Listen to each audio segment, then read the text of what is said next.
নমস্কাৰ মই মজিদ বন্ধুসকল পলকতে চাওক আজি 9টা গুৰুত্বপূৰ্ণ খবৰ। প্ৰথমটো খবৰ মুকলি হল লাল গণেশৰ ডক্টৰ শ্যামাপ্ৰসাদ মুখাৰ্জী উৰণ সেতু। গুৱাহাটী মহানগৰবাসীয়ে লাভ কৰিলে আন এখন অভাৰ ব্ৰিজ। মুখ্যমন্ত্ৰী হিমন্ত বিশ্ব শৰ্মাই মুকলি কৰিলে এই নৱনিৰ্মিত উৰণ সেতুখন। লাল গণেশৰ পৰা চাইকেল ফেক্টৰীলৈকে নিৰ্মাণ কৰা হৈছে এই সেতুখন। 376 কোটি টকা ব্যয় সাপেক্ষে নিৰ্মাণ কৰা হৈছে এই নতুন উৰণ সেতুখন।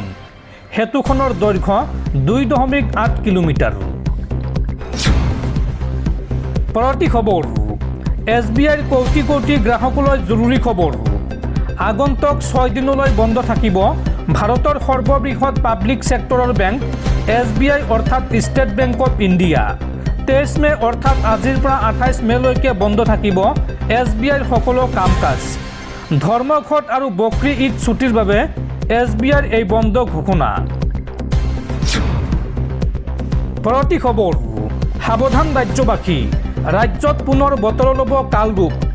আগন্তুক 3 দিনলৈ ৰাজ্যত হ'ব প্ৰচণ্ড ধুমুহা বৰষুণ। উৎকট গৰমৰ মাজতে বতৰ বিজ্ঞান কেন্দ্ৰই ৰাজ্যজুৰি জাৰি কৰিছে এলাৰ্ট। এই সময়ছোৱাত প্ৰতি ঘণ্টাত 50ৰ পৰা 60 কিলোমিটাৰ বেগত আহিব পাৰে ধুমুহা বৰষুণ। আগন্তুক 3 দিনলৈ ৰাজ্যত হ'ব প্ৰচণ্ড ধুমুহা বৰষুণ। অসমকে ধৰি সমগ্ৰ উত্তৰ পূবত এই সন্দৰ্ভত জাৰি কৰা হৈছে অৰেঞ্জ এলাৰ্ট। প্ৰতি ঘণ্টাত এই সময়ছোৱাত 50ৰ পৰা 60 কিলোমিটাৰ বেগত আহিব পাৰে ধুমুহা বৰষুণ। 23, 24 আৰু 25 মেত জাৰি কৰা হৈছে অৰেঞ্জ এলাৰ্ট। বতৰ বিজ্ঞান কেন্দ্ৰই ৰাজ্যৰ 24খনকৈ জিলাত এই সন্দৰ্ভত জাৰি কৰিছে এলাৰ্ট। অসমৰ কোন কোন জিলাত এলাৰ্ট জাৰি কৰা হৈছে চাওঁ আহক। বৰপেটা, বঙাইগাঁও, গোৱালপাৰা, কোকৰাঝাৰত জাৰি কৰা হৈছে অৰেঞ্জ এলাৰ্ট। লগতে তিনিচুকীয়া, ডিব্ৰুগড়, চৰাইদেউ, ধেমাজি, লখিমপুৰ, গোলাঘাট, কাৰ্বি আংলং, ডিমা হাছাও, কাছাৰ, হাইলাকান্দি, শ্ৰীভূমি, পশ্চিম কাৰ্বি আংলং, হোজাই, কামৰূপ মেট্ৰ', কামৰূপ, বজালী, বাক্সা, চিৰাং, ধুবুৰী আৰু দক্ষিণ চালমাৰাত জাৰি কৰা হৈছে য়েল্লো এলাৰ্ট। এই সময়ছোৱাত অৰ্থাৎ এই 3 দিন আপোনালোকে অত্যন্ত প্ৰয়োজন নহ'লে নিশা ঘৰৰ পৰা নোলাব। ৰাজ্যবাসীক এই সাৱধানবাণী বা সতৰ্কবাণী কৰি দিছে বতৰ বিজ্ঞান কেন্দ্ৰই। দৰ্শকসকল আৰু বহুতো গুৰুত্বপূৰ্ণ খবৰ আছে। তাৰ আগতে আপোনাক জনাওঁ যে যদি আপুনি এতিয়ালৈকে এইটো ভিডিঅ'ত লাইক কৰা নাই তেন্তে এতিয়াই ভিডিঅ'টোত লাইক কৰি দিয়ক। আৰু এনেকুৱা ধৰণৰ ভিডিঅ'সমূহ নিতৌ চাবলৈ চেনেলটো ছাবস্ক্ৰাইব কৰি কাষত থকা বেল আইকনটো প্ৰেছ কৰি ৰাখক। পৰৱৰ্তী খবৰ অত্যাৱশ্যকীয় সামগ্ৰীৰ মূল্য বৃদ্ধিৰ বিৰুদ্ধে ৰাজ্যজুৰি 14খন ছাত্ৰ সন্থাৰ প্ৰতিবাদ। আৰু এই সন্দৰ্ভত এইবাৰ ডাঙৰ মন্তব্য কৰিছে 14খন ছাত্ৰ সন্থাৰ মুখ্য উপদেষ্টা ডক্টৰ সমুজ্জ্বল কুমাৰ ভট্টাচাৰ্যই। ভট্টাচাৰ্যই এই সন্দৰ্ভত কয় যে বজাৰত লাগিছে জুই, চৰকাৰ আছে শুই। দাম বৃদ্ধি কৰি চৰকাৰ চলোৱাটো কোনো কৃতিত্ব বা দক্ষতাৰ কথা নহয়। কেন্দ্ৰীয় চৰকাৰ, অসম চৰকাৰে মূল্য বৃদ্ধি ৰোধ কৰিবই লাগিব, অন্যথা 14খন ছাত্ৰ সন্থাৰ আন্দোলন চলি থাকিব। কোনো পধ্যেই স্তব্ধ নহয় এই আন্দোলন। লগতে সমুজ্জ্বল কুমাৰ ভট্টাচাৰ্যই কয় যে দেশৰ অৰ্থনীতিৰ বিষয়ত কিবা এটা কিন্তু ঘটি আছে। কি ঘটি আছে সেইটো ডাঙৰ প্ৰশ্ন। তেল নাই নে তেল কিনিবলৈ চৰকাৰৰ হাতত পইচা নাই, কোনটো আচলতে? এই প্ৰশ্ন কৰে 14খন ছাত্ৰ সন্থাৰ মুখ্য উপদেষ্টা ডক্টৰ সমুজ্জ্বল কুমাৰ ভট্টাচাৰ্যই। পৰৱৰ্তী খবৰ আদালতত পুনৰ জুবিন গাৰ্গৰ চৰিত্ৰ খনন শ্যামকানু মহন্তৰ অধিবক্তাৰ। শ্যামকানু মহন্তৰ হৈ এইবাৰ আদালতত যুক্তি দৰ্শালে জ্যেষ্ঠ অধিবক্তা প্ৰাণ বৰাই। সুৰা অবিহনে জুবিন গাৰ্গৰ জীৱন নচলে বুলি যুক্তি প্ৰদৰ্শন আদালতত। জুবিন গাৰ্গৰ মৃত্যুক দুৰ্ঘটনা বুলিয়াই দোহাৰিলে শ্যামকানু মহন্তৰ অধিবক্তাই। ছিংগাপুৰত শ্যামকানুৱে জুবিন গাৰ্গক সুৰা যোগানৰ কথা অস্বীকাৰ আৰু তন্ময় ফুকনলৈ দায় ঠেলিলে ইয়ত পাৰ্টিৰ বাবে। শ্যামকানু মহন্তক মিছাতে কাৰাৰুদ্ধ কৰি ৰখা বুলি যুক্তি দৰ্শায় অধিবক্তাই। পৰৱৰ্তী খবৰ এদিনলৈ বৃদ্ধি কৰা হ'ল অসম বিধানসভাৰ কাৰ্যসূচী। 27 মেলৈকে হ'ব অসম বিধানসভাৰ বিশেষ অধিৱেশন। আৰু পূৰ্বৰ 4 দিনৰ পৰিৱৰ্তে 5 দিনলৈ বৃদ্ধি কৰা হ'ল অসম বিধানসভাৰ কাৰ্যসূচী। পৰৱৰ্তী খবৰ ৰাজ্যত পুনৰ ভয়ংকৰ ঘটনা। ৰহস্যজনকভাৱে এটা পুখুৰীত উদ্ধাৰ হৈছে 2 ছাত্ৰীৰ মৃতদেহ। কোকৰাঝাৰত 2 ছাত্ৰীৰ ৰহস্যজনক মৃত্যুক লৈ চাঞ্চল্য। ছাত্ৰী দুগৰাকীক পৰিকল্পিতভাৱে হত্যাৰ অভিযোগ। ছাত্ৰী দুগৰাকীক ধৰ্ষণ কৰি হত্যাৰ অভিযোগ একাংশৰ। আৰু এই ঘটনাত 2 অভিযুক্তক গ্ৰেপ্তাৰ আৰক্ষীৰ। ধৃত দুজন হৈছে ক্ৰমে গোলাম মুস্তফা আৰু ইজাহান আলী। এটা পুখুৰীত উদ্ধাৰ হৈছে ছাত্ৰী দুগৰাকীৰ মৃতদেহ। পৰৱৰ্তী খবৰ, ইৰাণৰ সৈতে যুদ্ধ কৰিবলৈ গৈ ঢুকে ঢুকে পানী খাইছে আমেৰিকাই। আমেৰিকাক আচৰিত কৰি ইৰাণৰ ভয়ংকৰ পুনৰুত্থান। শক্তিশালী হৈ উঠিছে ইৰাণ। নিদ্ৰা কৰিছে আমেৰিকাৰ।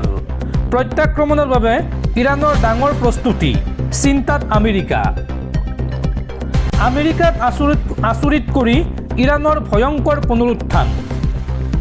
নিদ্ৰা কৰিছে আমেৰিকাৰ। প্ৰত্যাক্ৰমণৰ বাবে ইৰাণৰ 7টা ডাঙৰ প্ৰস্তুতি। কি কি এই প্ৰস্তুতি চাওঁ আহক। আমেৰিকাক আক্ৰমণ কৰিবলৈ 7টাকৈ ডাঙৰ প্ৰস্তুতি লৈছে ইৰাণে। ইয়াৰে 1 নম্বৰটো হৈছে ড্ৰোন উৎপাদন পুনৰ আৰম্ভ। আমেৰিকা ইজৰাইলৰ আক্ৰমণক নেওচি মাত্ৰ 1.5 মাহতে ইৰাণে সক্ৰিয় কৰিলে ড্ৰোনৰ প্ৰডাকশ্যন। 2 নম্বৰ, যুদ্ধকালীন ক্ষিপ্ৰতাৰে মিছাইল লাঞ্চাৰ মেৰামতি। ধ্বংসপ্ৰাপ্ত মিছাইল লঞ্চ পেড আৰু মোবাইল লাঞ্চাৰ মেৰামতি সাজু কৰি তুলিছে IRGC-য়ে। 3 নম্বৰ, আধুনিক প্ৰডাকশ্যন লাইন। কেৱল মেৰামতিয়েই নহয়, অত্যাধুনিক প্ৰযুক্তিৰে অস্ত্ৰ নিৰ্মাণ কাৰখানাসমূহ আপগ্ৰেড কৰিলে ইৰাণে। 4 নম্বৰ, আণ্ডাৰগ্ৰাউণ্ড টানেল আৰু ৰাডাৰ। বিমান আক্ৰমণ প্ৰতিহত কৰিবলৈ সাজু সুৰংগ, কামাণ্ড চেণ্টাৰ আৰু ৰাডাৰ ব্যৱস্থা। 5 নম্বৰ, আমেৰিকাৰ চোৰাংচোৱা অনুমান ধূলিসাৎ। পশ্চিমীয়া বিশেষজ্ঞৰ বছৰ লাগিব বোলা ধাৰণাক থলুৱা প্ৰযুক্তিৰ জোৰত মাত্ৰ কেইমাহমানতে ভুল প্ৰমাণ কৰিলে ইৰাণে। 6 নম্বৰ, প্ৰক্সি সংগঠনলৈ অস্ত্ৰ নিৰন্তৰ যোগান।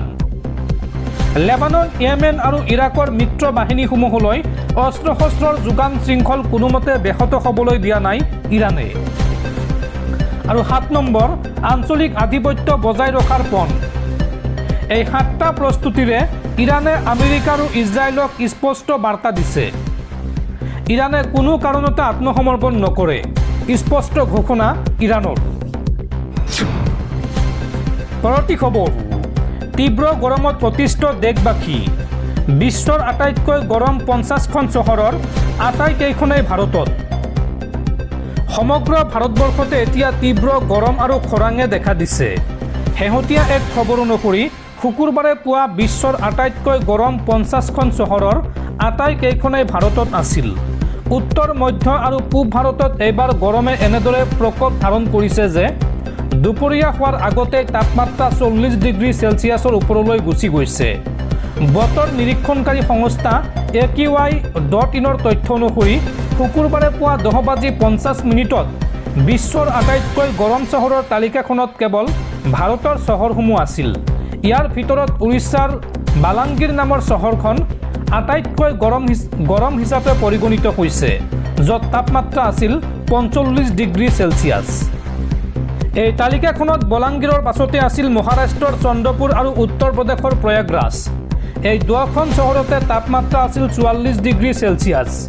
ইয়াৰ উপৰিও ছত্তীশগড়, বিহাৰ, তেলেংগানা, হাৰিয়ানা আৰু মধ্যপ্ৰদেশৰ কেইবাখনো চহৰত প্ৰচণ্ড গৰম পৰিছে। আচৰিত কথাটো হৈছে যে বিশ্বৰ এই আটাইতকৈ গৰম 50খন চহৰৰ ভিতৰত আধাতকৈও অধিক চহৰ কেৱল উত্তৰ প্ৰদেশৰ আছিল। উত্তৰ প্ৰদেশৰ বাৰাণসী, বান্দা, বাৰেলি আৰু অযোধ্যা আদি ঠাইত দুপৰীয়া নহওঁতেই তাপমাত্ৰা 42ৰ পৰা 43 ডিগ্ৰী চেলছিয়াছ স্পৰ্শ কৰিছিল। ভাৰতীয় বতৰ বিজ্ঞান বিভাগে এই সন্দৰ্ভত সতৰ্ক কৰি দিছে যে উত্তৰ, পশ্চিম আৰু মধ্য ভাৰতত এই তীব্ৰ গৰমৰ প্ৰকোপ আৰু কিছুদিনলৈ অব্যাহত থাকিব। ইয়াৰ বাবে কেইবাখনো ৰাজ্যত ইতিমধ্যে ৰেড আৰু অৰেঞ্জ এলাৰ্ট জাৰি কৰা হৈছে। বতৰ বিজ্ঞানীসকলৰ মতে আকাশ পৰিষ্কাৰ হৈ থকা আৰু উত্তৰ পশ্চিম দিশৰ পৰা অহা শুকান বতাহৰ বাবেই এইবাৰ দেশত গৰমৰ মাত্ৰা ইমান বৃদ্ধি পাইছে। সমগ্ৰ অঞ্চলটোত যেন এক প্ৰকাৰৰ গৰমৰ আৱৰণ বা হিট ড'ম সৃষ্টি হৈছে। আনকি দেশৰ ৰাজধানী দিল্লী আৰু ইয়াৰ আশে পাশে থকা অঞ্চলসমূহতো অহা কেইটামান দিনত তাপমাত্ৰা 45 ডিগ্ৰী চেলছিয়াছ পৰ্যন্ত হোৱাৰ সম্ভাৱনা আছে। এই অসহ্যকৰ গৰমৰ বাবে বিভিন্ন হাস্পতালত ৰোগীৰ সংখ্যাও বাঢ়িবলৈ ধৰিছে। বিশেষকৈ ৰ'দত কাম কৰা শ্ৰমিক, শিশু আৰু বৃদ্ধসকলৰ মাজত শৰীৰৰ পানী শুকাই যোৱা আৰু হিট ষ্ট্ৰক হোৱাৰ দৰে সমস্যা দেখা গৈছে। প্ৰশাসনে সাধাৰণ ৰাইজক দুপৰীয়াৰ সময়ছোৱাত প্ৰয়োজন নহ'লে ঘৰৰ বাহিৰলৈ নোলাবলৈ আৰু শৰীৰ সুস্থ ৰাখিবলৈ পৰ্যাপ্ত পৰিমাণে পানী খাবলৈ পৰামৰ্শ দিছে। পৰৱৰ্তী খবৰ, ট্ৰাম্পৰ পাল্লাত পৰি বিপদত বিশ্বৰ আটাইতকৈ ধনী ব্যক্তি ইলন মাস্ক। পৰিচাৰিকাৰ ছদ্মবেশ লৈ লগতে থাকিল চীনৰ সুন্দৰী সেনা বিষয়া। দ্বিতীয়বাৰৰ বাবে আমেৰিকাৰ ৰাষ্ট্ৰপতি হিচাপে নিৰ্বাচিত হোৱাৰ পিছত প্ৰথমবাৰৰ বাবে চীন ভ্ৰমণলৈ গৈছিল ডনাল্ড ট্ৰাম্প। এই বিশেষ ভ্ৰমণত তেওঁৰ লগত সংগী হিচাপে গৈছিল বিশ্বৰ অন্যতম ধনী ব্যক্তি ইলন মাস্ক। এতিয়া এই ভ্ৰমণক লৈ এক অতি আচৰিত দাবী কৰিছে জেনিফাৰ জেং নামৰ এগৰাকী চীনা ব্লগাৰে। তেওঁ দাবী কৰিছে যে চীনত ইলন মাস্কৰ ওপৰত চোৰাংচোৱাগিৰি কৰিবলৈ চীনৰ ৰাষ্ট্ৰপতি শ্বি জিনপিঙৰ চৰকাৰে এগৰাকী সেনা বিষয়াক অতি গোপনে নিযুক্তি দিছিল। জেনিফাৰ জেঙে ছ'চিয়েল মিডিয়াত এখন ছবি শ্বেয়াৰ কৰিছে, য'ত ৰঙা কাপোৰ পিন্ধা এগৰাকী মহিলাক পৰিচাৰিকা হিচাপে কাম কৰি থকা দেখা গৈছে। জেঙৰ দাবী অনুসৰি এই মহিলাগৰাকী কোনো সাধাৰণ পৰিচাৰিকা নহয়। তেওঁ প্ৰকৃততে চীনৰ এগৰাকী সেনা বিষয়া, যাৰ নাম মেজৰ চেং চেং। কেৱল সেয়াই নহয়, পৰিচাৰিকাৰ হাতযোৰৰ ভিতৰত তেওঁ অস্ত্ৰ লুকুৱাই ৰখা বুলিও তেওঁ দাবী কৰিছে। অৱশ্যে এই ভয়ংকৰ দাবীৰ পিছতো চীনৰ চৰকাৰৰ তৰফৰ পৰা এতিয়ালৈকে কোনো ধৰণৰ প্ৰতিক্ৰিয়া প্ৰকাশ কৰা হোৱা নাই। কিন্তু সমগ্ৰ বিশ্বতে এই বিষয়টোক লৈ তীব্ৰ বিতৰ্কৰ সৃষ্টি হৈছে।